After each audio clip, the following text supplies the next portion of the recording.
All right, good afternoon, good morning, wherever you're tuning in from. Thank you for being here for our 13th edition of our TLC MatchPoint webinars. It is my pleasure to introduce Danny Vargas as our host with the most, who will introduce our MC and get us started. Danny? Hello, everyone. Hello, and welcome to TLC MatchPoint's 13th edition of our webinar series, Developing a Winning Proposal, featuring Elisabeth Megli. She's the principal of Theme Strategic Proposals. My name is Danny Vargas, as mentioned. I'm the president and CEO of RCOM Solutions and national director of the Latino Coalition. You know, us here at TLC, we look forward to today's presentation, and we want to thank our sponsor, Wells Fargo, for making MatchPoint and this webinar series possible. We've had 12 successful webinars since our launch, covering a variety of topics focused on procurement tools, small business mentoring, and the exploration of online resources. We've had vibrant discussions with diverse audiences of business owners, with our most recent topic being doing business with the General Services Administration. And as a reminder, TLC MatchPoint is free to all business owners and allows for the creation of a business profile with all of your important information, certifications, and uploading of marketing materials. Our corporate partners search the MatchPoint database to find potential suppliers for projects for which they need sourcing. We encourage all business owners to register at tlcmatchpoint.com and to find out more about upcoming opportunities. So go ahead and go to the website, tlcmatchpoint.com, and register your business. And now, without further ado, it's my pleasure to introduce our presenter today, Elisabeth Megli. Elisabeth helps businesses respond to requests for proposals, RFPs, and other solicitations to win work and grow their businesses. In 2017, she founded Theme Strategic Proposals to help clients navigate through the information needed to prepare compliant, responsive, and persuasive proposals. Elisabeth writes and edits every proposal to be customer-driven and enjoys coaching other people on proposals and best practices. Elisabeth has managed and prepared proposals submitted to 34 top Fortune 100 companies throughout her career and dozens of local, state, and federal government entities. She's certified proposal manager by the Association of Proposal Management Professionals, APMP, and is the former APMP Greater Midwest Chapter Communications Chair and current local engagement co-chair. Please join me in welcoming Elisabeth as she takes us through the practical tips that will ensure that your next proposal is compliant, clear, and compelling. If you have any questions throughout the presentation, please add them in the chat and we'll take a look at them as we look at the Q&A section after the presentation, and potentially we might be able to have some questions during the presentation as well. And now it's my pleasure to turn the screen over to Elisabeth for her fabulous presentation. Thanks very much for joining us today. Hi, Danny. Thank you so much for having me. I'm really excited to go through this presentation, and we've prepared this for anyone involved in the process of winning new work for their company. So whether you're a business owner, an executive, a marketer, or business developer, if you're wanting to improve your bids, quotes, and proposals, then this presentation is for you. And even if you're brand new, you've never worked on a proposal before, these tips are something that you can take away today. So I am going to turn off my video just to make sure I don't have any issues with streaming, and we will dive in. So during this webinar, you will learn practical tips and insights to ensure your proposals are compliant, clear, and compelling. Every proposal you submit should meet all customer requirements and clearly explain the value of your proposal. Before we dive into those 3 practical tips, I'll spend a few minutes explaining the difference between formal and informal requests for proposals. According to the Association of Proposal Management Professionals, a proposal is a written offer from a seller or bidder to a customer. The proposal may be proactive or unsolicited, or it may be in response to a request for bids from the customer. An unsolicited proposal could be an informal request from a prospective business-to-business customers that says, hey, send me your proposal. A solicited proposal is typically issued by a government entity, like a federal agency or local municipality, and is issued in the form of a request for proposal or other acronym. Hey, Elizabeth, sorry to interrupt really quick. If you don't mind just kind of projecting, some of our attendees are having a little trouble hearing, just a little louder. No problem. Yeah, I can switch to my headset too. Does it sound okay now? That's better. Okay. Sorry, I feel like I'm yelling, but I'll try to keep it loud. Thank you. You're welcome. So as you can see, all these acronyms are formal requests that you may encounter in the procurement space. RFP is just one of those acronyms used by government agencies and often commercial businesses to determine who to hire to provide a specific product or service. A request for quote, an RFQ, or a request for bid, RFB, typically only request a price and possibly additional information, but it's pretty minimal information you have to provide. With RFQs, most companies provide a very simple price proposal and bid. However, RFQs and RFBs are actually opportunities and invitations to sell your services. So unless an RFQ states you cannot provide additional information, I always recommend you provide a cover letter, a front cover, and some additional information on your qualifications, which we call a qualification statement. And while these may be commonly encountered acronyms, there are more than what you see on this list. And just also to note, if a B2B customer says, send me a proposal, it is viewed as a more informal proposal than an RFP, but that does not mean it's less important for your business if it's a serious buyer. And just to recap, often people interchangeably use the terms RFP and proposal. However, it's important to be clear on the differences. The RFP, the request for proposal, is the customer's request for a proposal and contains the scope of work and your response requirements. A proposal is your response to the customer's RFP. You could also call it an RFP response. Common components of your proposal include a cover letter, cost and fee options, your technical approach and solution, and your team and experience. However, every RFP is unique and response requirements do vary quite a bit from RFP to RFP. Always remember the 3 C's when preparing your proposal. Every proposal should be compliant, clear, and compelling. So you have received an RFP that you think could be a great fit for your company. It matches your NAICS codes, the RFP title sounds promising, and you need to figure out now if it's a good fit for your company. Your first step is to carefully read the entire RFP to understand the customer's requirements. You may quickly realize that it is not a good fit for your company. For example, if you work exclusively in the Dallas-Fort Worth market and find an RFP that sounds like a perfect fit, but as you read through it, you note that the work has to be performed in the East Coast, then that would be a quick way for you to determine that this RFP is not the right fit for your company. But if you keep reading and you don't see any red flags like that, or showstoppers, we call them, this could be the RFP for you to respond to. If you've read the RFP and feel confident that you can meet all of the requirements in the RFP scope of work, and you decide that you want to spend the time and resources to respond to the RFP, the most critical factor to success is to be 100% compliant with the RFP instructions. This is why you'll often hear me say, and I even have a blog post about this, compliance is king. If you do not meet the RFP's exact response requirements, you will likely be disqualified.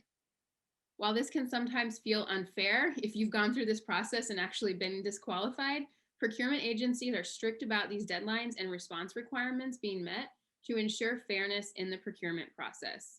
RFPs are designed to be an objective way to evaluate, score, and select the most successful bidder.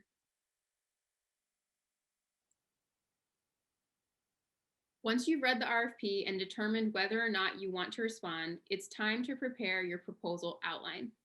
To ensure you address each requirement in your RFP response, it is important to create an outline of your response and other requirements, noting each requirement exactly as it's stated in the RFP.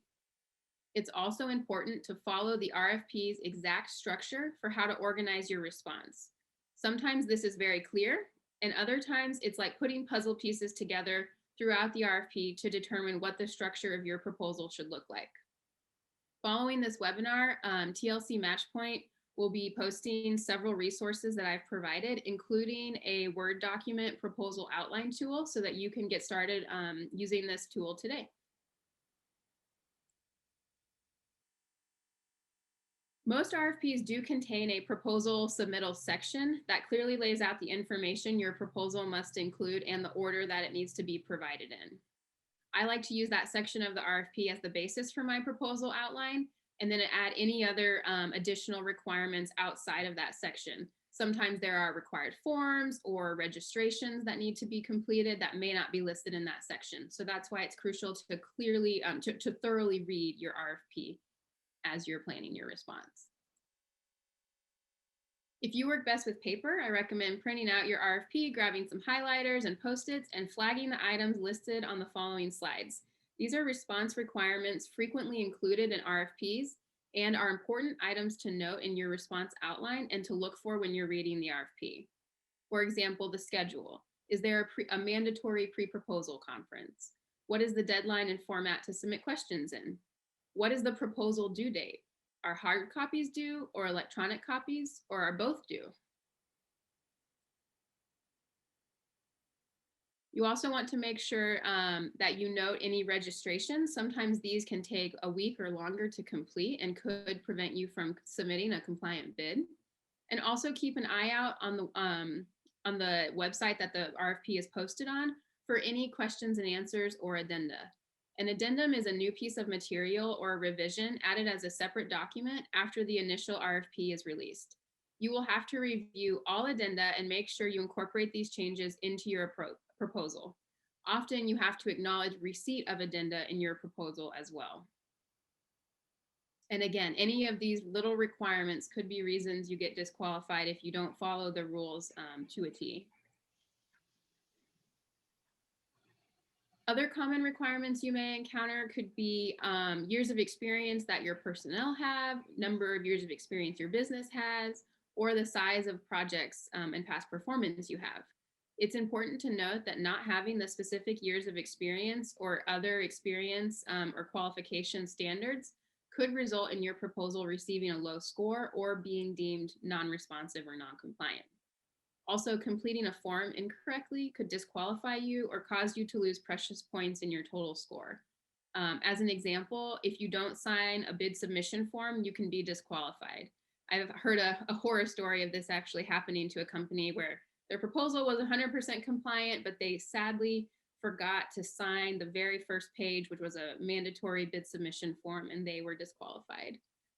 Some procurement agencies will be gracious and follow up with you and give you the opportunity to fix small errors like that, while others are looking for opportunities to disqualify bidders, especially if they've received a lot of proposals. Other requirements to pay attention to in the RFP could include technical requirements. It's common for you to have to actually provide a written response to how you meet each technical requirement in the proposal. The price or cost proposal, often the customer provides the format for you to provide your pricing in.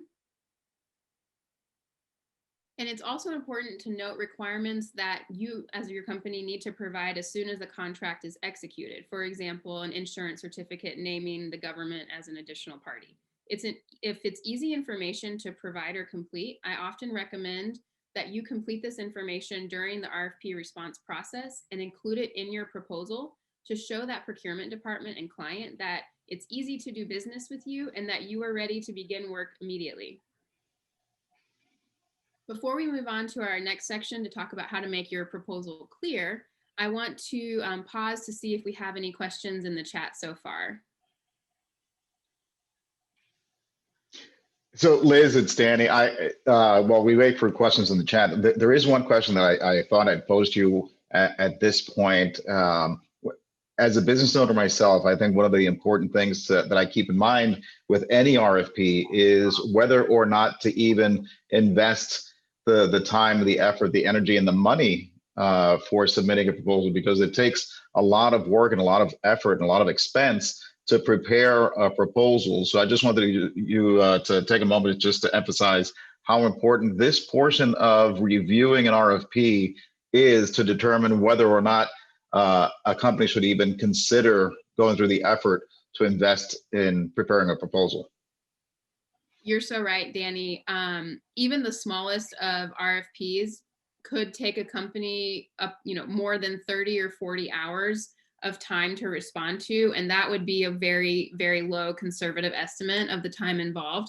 I know, like, since you've worked on a lot of proposals for your business, that you go through this, and what we recommend is that that companies actually pause before they begin working on an RFP response and have a go, no go, or a bid, no bid discussion where they say, you know, can we do this work profitably?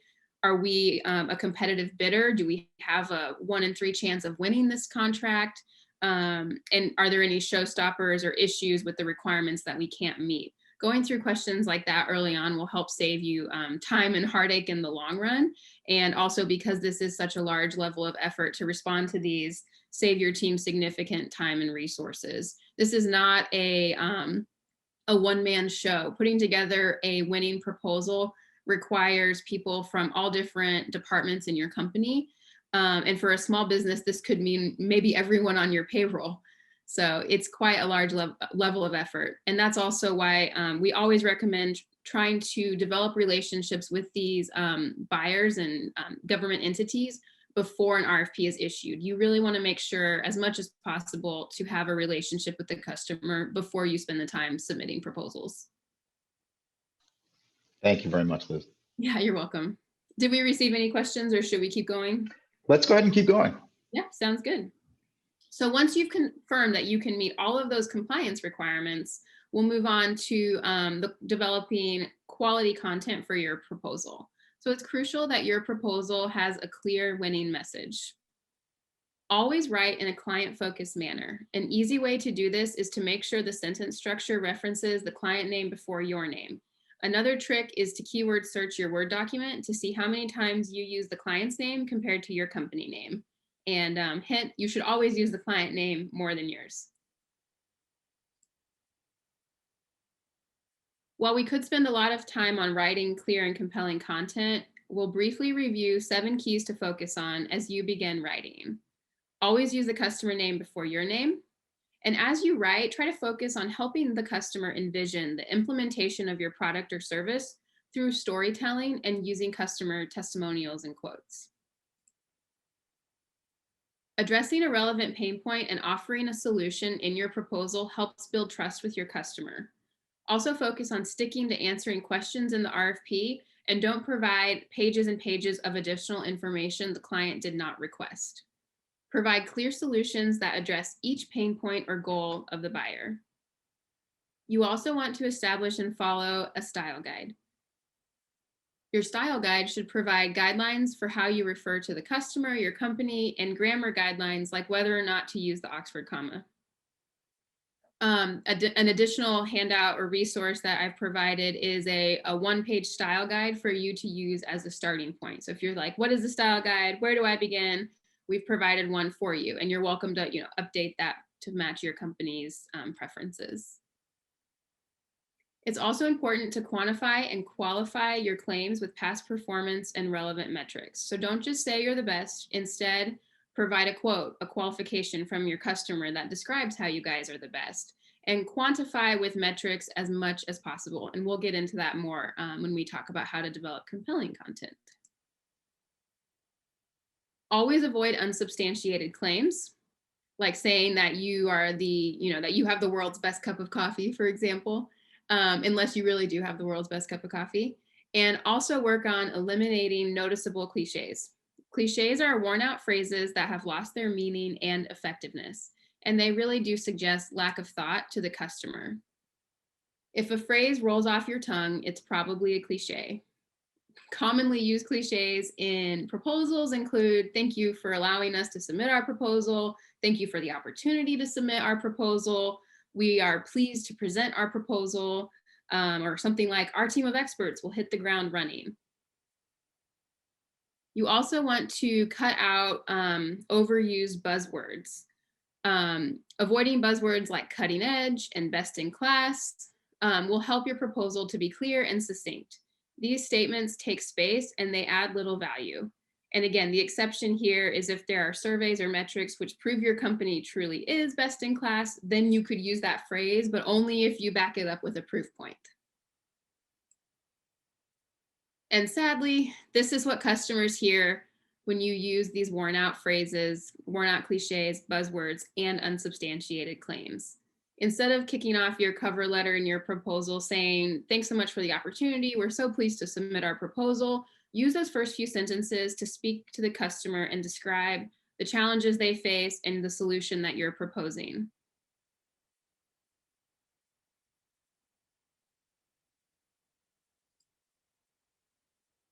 The third key to preparing a winning proposal is to create compelling content. And Danny, feel free to interrupt if you have other questions. No, I instead of a question, I just wanted to sort of emphasize one of the points that you made. I think as a marketing and public relations guy, I think it's really important to emphasize the storytelling aspect of it. So I agree that any points that you make in your proposal in terms of your past performance need to be substantiated. But to the extent that you can describe not just what you did for the customer, but the so what, what problem did you solve? What headache did you alleviate? What was the impact to the customer's mission in terms of what you were able to provide in terms of your past performance? I think all of those things really are very, very interesting in terms of the storytelling. That is such a good point, Danny. And I actually have a stamp in my desk. I just pulled it out that says, so what? And so that's exactly what you want to ask that question when you exactly want to ask that question as you're writing your proposal. Does it answer the so what? What does this mean to me? Thank you. Yeah, for sure. So creating compelling content. Compelling content is not just written copy, but a combination of words and visuals. Anytime you can visually convey something instead of using a full page of text, do so. There are 4 ways to make your proposal compelling.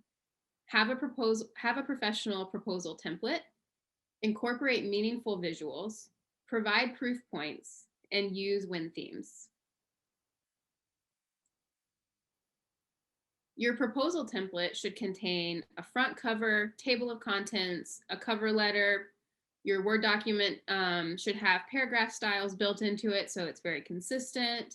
And you want to have special pages designed to feature or showcase your past performance or project experience, your team's bios or resumes, and other sections that you may commonly provide. And this is just a sample of a front cover of a proposal. So let's talk about meaningful visuals. Meaningful visuals are not just stock photos on every single page of your proposal. Meaningful visuals should feature the highlights of your proposals. So here's an example on the right. This proposal is publicly available on the internet, so I pulled this one, and they have a call out box that says, our solution integrates with all voting systems. So right there, they're addressing the municipal client's concern of, is this product going to work with our existing technology? So that's an example of a call out box of text. It helps draw the eye to the main point, and also breaks up the text on the page. Another great way to create meaningful visuals is to use metrics and testimonials. And you can format anything like this into what I call a call out box. So just make it a larger font size, use different colored shading, and you have your infographic or call out box in a Microsoft Word document. And here's a few examples. The first 2 examples, the quote example and the example in the middle, I subscribe to an online service where I can keyword search different graphics that I'm looking for, download the template, update it in different colors, and we've already purchased the license to use these graphics as needed. So that's one way to, a shortcut to have really polished graphics quickly. And the example on the right, 100% project completion, is an example of a DIY graphic in Microsoft Word that anyone can make. So these simple graphics with metrics, like all of our projects were completed on time, things like that are really meaningful to your customer, help break up all that text, and provide a proof point for why you're a great fit. Proof points give customers confidence that you've done this before, and a proof point could include project data, case studies, customer quotes, awards, and more. These proof points often describe performance on similar past efforts, and it shows that you're the best instead of saying you're the best. So don't show them, or don't tell them, show them. And quotes and testimonials cannot be underrated. They're extremely powerful. Like Danny was saying, with the storytelling aspect, that really answers the so what. And hearing how you have resolved issues for other customers from your customer instead of from you speaks volumes and is a more compelling way to present your information. The fourth way to create a compelling proposal is to develop and include theme statements in your proposal. According to APMP, a theme statement is a short articulation to the customer of the main point in a proposal section. Typically, the theme statement should link a discriminating feature to a benefit and proof. And a benefit is the answer to the so what for your customer.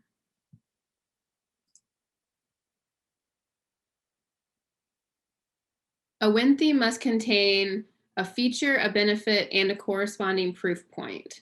And you should reinforce these win themes throughout your proposal. Typically, the best practice is to include a win theme in each of your major proposal sections. So you'd include one right up front in your cover letter, and then again at the beginning of each section.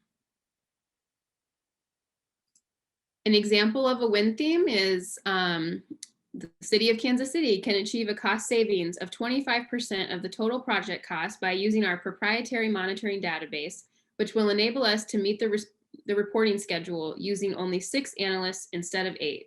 This approach provided our client Acme an estimated $250,000 in cost savings. So right up front, you can see the benefit is that they'll achieve a cost savings of 25% off the project cost because we can use only 6 analysts instead of 8. The feature is our proprietary monitoring database, and the proof point is how we've saved a customer in the past $250,000. And this is another tool or handout that we will provide is what I call a win theme template, where you can actually kind of plug and play your issue, feature, benefit, and proof into a sentence structure to build your first win themes. And lastly, always review and evaluate your proposals. It's crucial to evaluate your progress and work at 2 to 3 key milestones as you develop your proposal. In federal proposals, these milestones are typically called the pink, red, and gold team reviews. I like to call them the 50%, 90%, and 100% complete reviews. If you only have 5 business days to respond to an RFP, you would cut this down to 2 review cycles. But if you have 2 weeks or more, then you should build these 3 reviews into your schedule. RFPs often provide evaluation criteria in addition to response requirements. When you review your proposal, review your draft proposal against the RFP response requirements and any evaluation criteria if they're included in the RFP. Try to review the proposal with your proposal evaluation committee hat on to anticipate how well your proposal will score.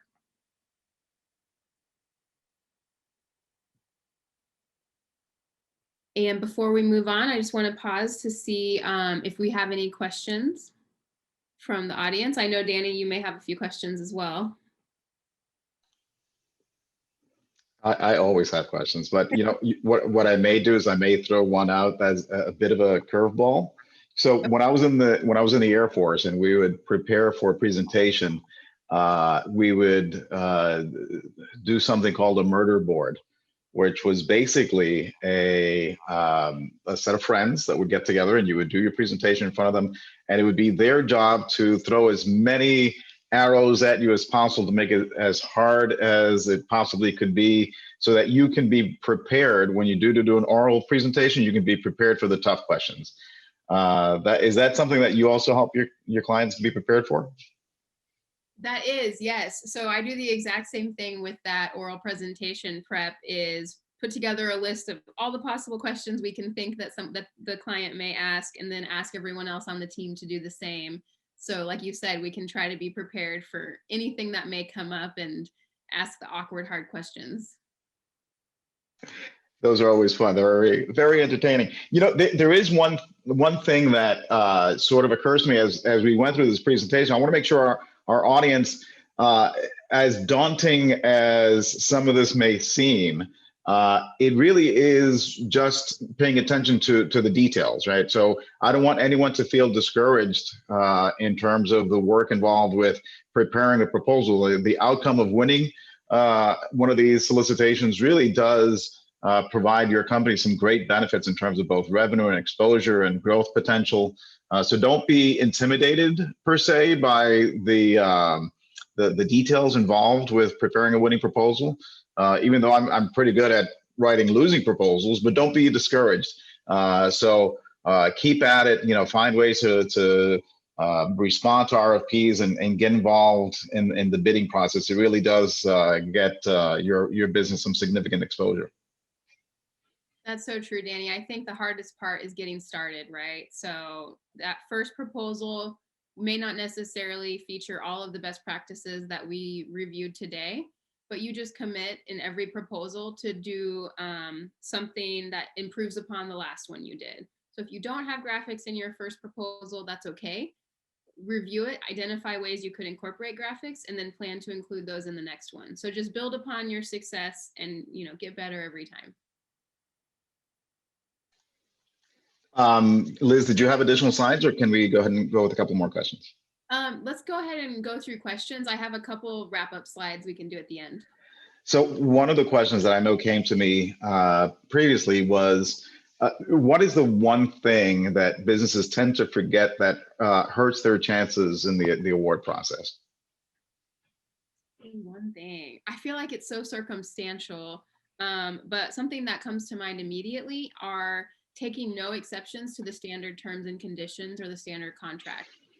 So a lot of government entities want someone that's easy to work with. And if you submit your proposal with exceptions to the contract, that immediately creates a lot more work for them. So I have seen municipal agencies cite a company took no exceptions to the contract as a justification for award. Interesting. Yeah. Do you have one thing that you would say is the one thing to think about? I would go back to one of the things that you emphasized earlier, which I thought was essential. Using the you attitude. In other words, a proposal that's focused more on the reader, on the customer, as opposed to the service provider. I think we have a tendency to talk about ourselves a lot in our materials and our proposals. If we need to sort of turn the table and focus more on the receiver of the information, the customer, the organization, the agency that's soliciting the proposal. If you do it that way, you really do stand a better chance of them actually paying attention to what you're saying, as opposed to just the blah, blah, blah that you described earlier. I thought that was spot on. That was perfect.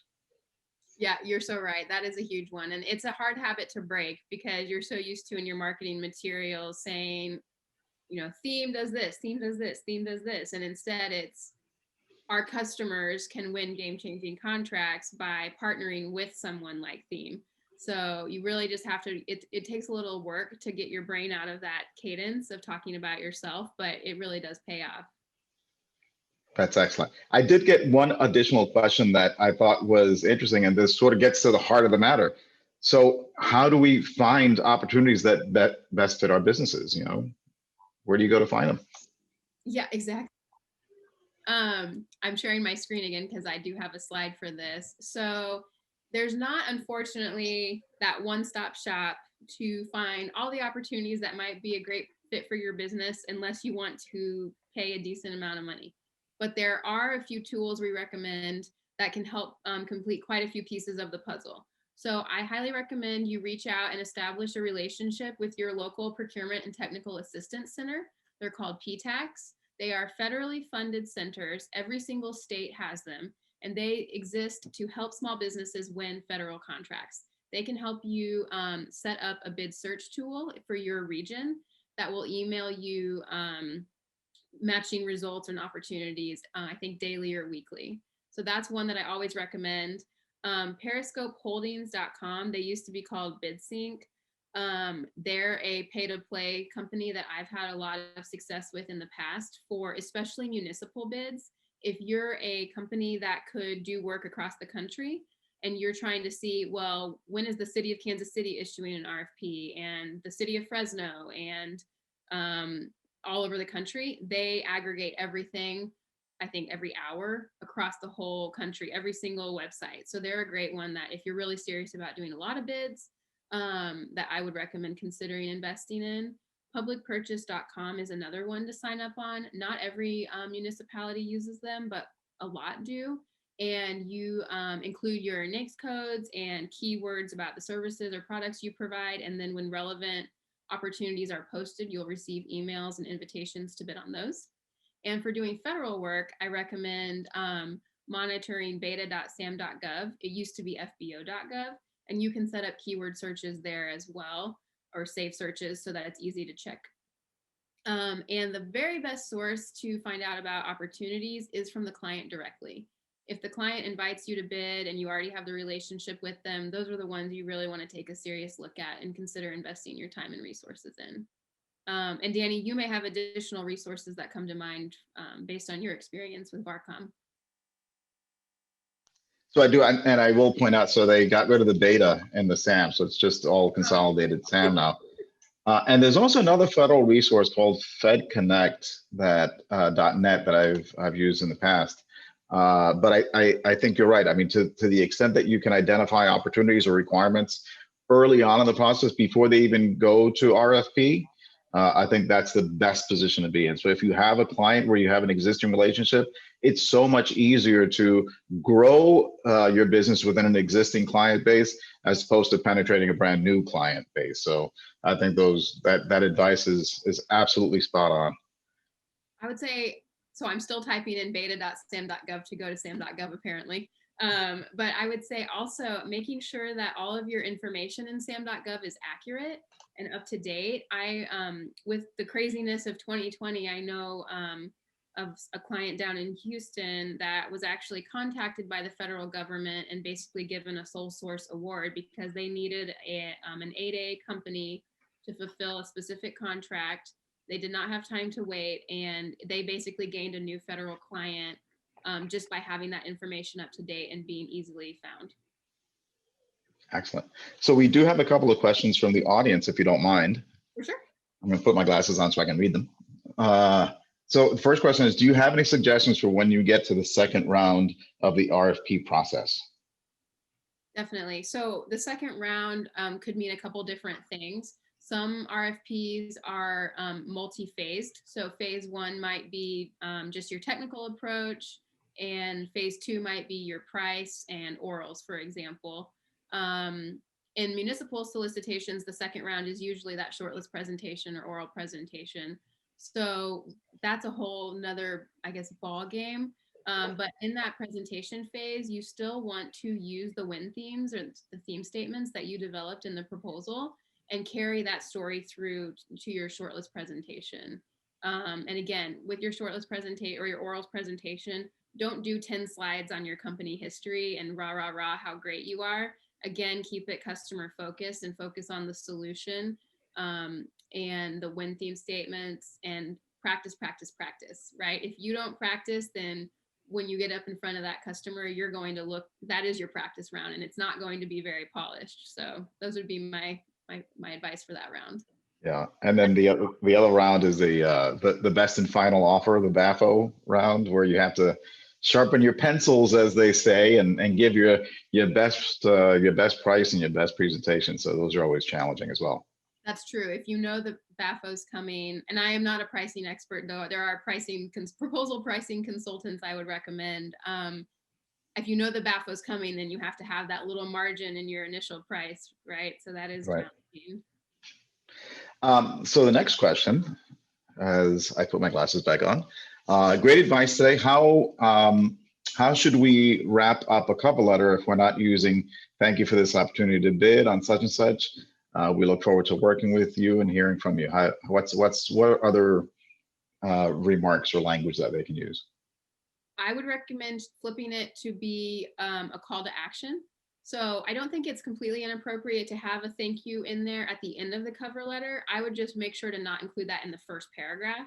So you can still have some sort of thank you in the conclusion, but I would include a call to action that says something like, you're happy to update your proposal based on their feedback, to, if they have any changes that they would like to see. If it's a B2B proposal, you can include a call to action like, I will contact you in 5 business days to follow up on this. So try to, again, keep it as customized as you can to the opportunity. But I really like to extend that olive branch and let our clients know that we're happy to make any changes. If you see something you don't like, we want to work with you and change it to get to that contract. Great advice. The next question is going to be an opportunity for a Liz commercial.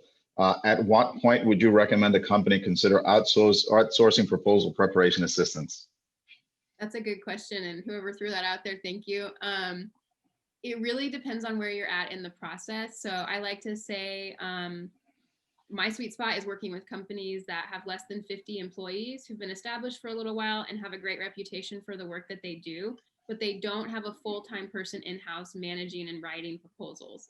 So if you don't have the resources in-house to manage all the details, create these nice looking templates and graphics, even write some of the content that you need written, but you have an opportunity that you feel you have a 1 in 3 chance of winning, and you just need to get some of those foundational building blocks established, that might be something that you determine is worth the investment to have an outside consultant help.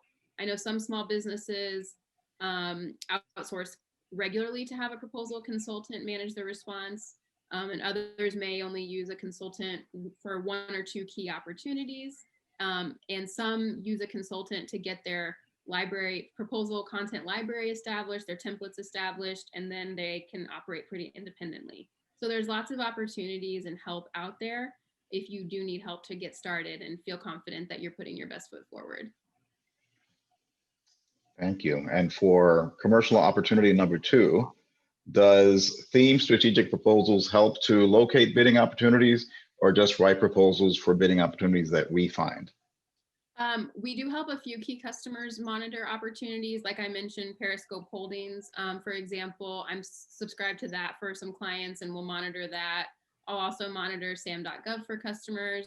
It really depends on the bandwidth that the individual has and wants to do. Most people get signed up through PTAC for the bid search, and sam.gov monitor it themselves and then bring us the opportunities.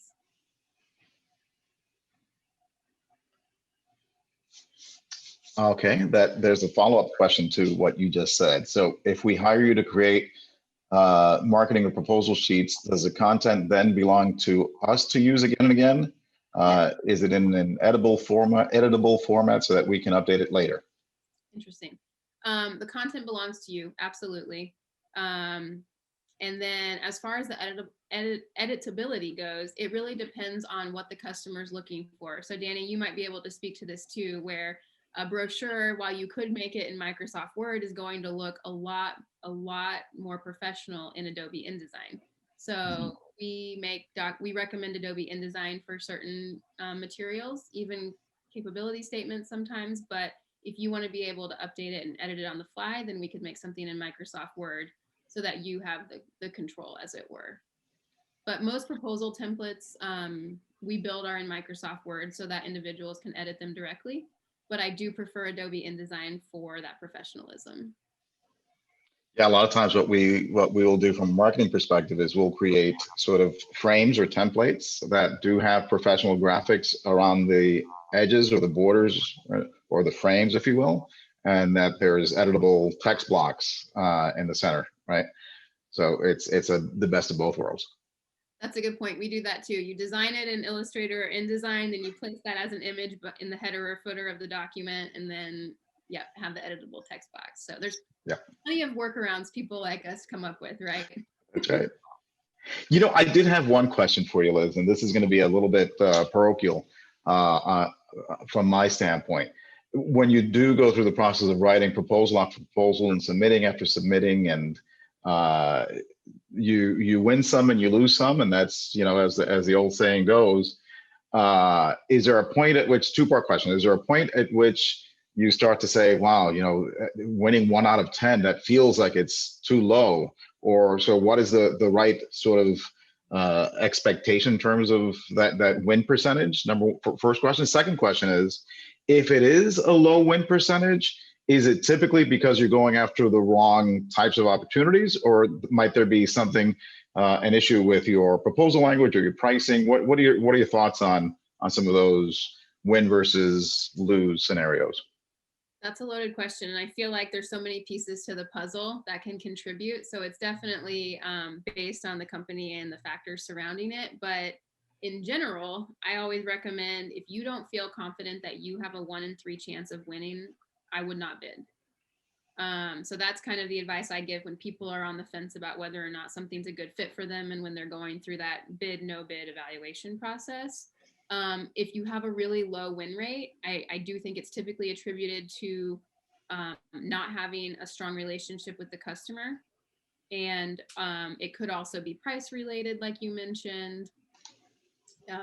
There's so many factors. So, and then also I would have to see the proposals to kind of get a sense for how strong the proposal response was too. But I really do typically chalk it up to the lack of relationship. If you don't know the customer, you don't know what they want. A lot of times, not a lot of times, but sometimes bids can be geared or developed with a specific vendor in mind. So when you read an RFP, that's something else to keep an eye out for is, are there requirements in here that look like a competitor wrote them, that only the competitor can meet? And if so, that might be that, that showstopper, that red flag goes up and you say, okay, I think this isn't a good fit for us because it's wired for someone else. And you can always, from time to time, request a debrief from a customer if you're not selected, to find out why you weren't selected, maybe, right? Yeah, absolutely. And I have a list of questions that I typically recommend clients consider asking when they request that, when they go through that debrief process. And win rate is really difficult and challenging.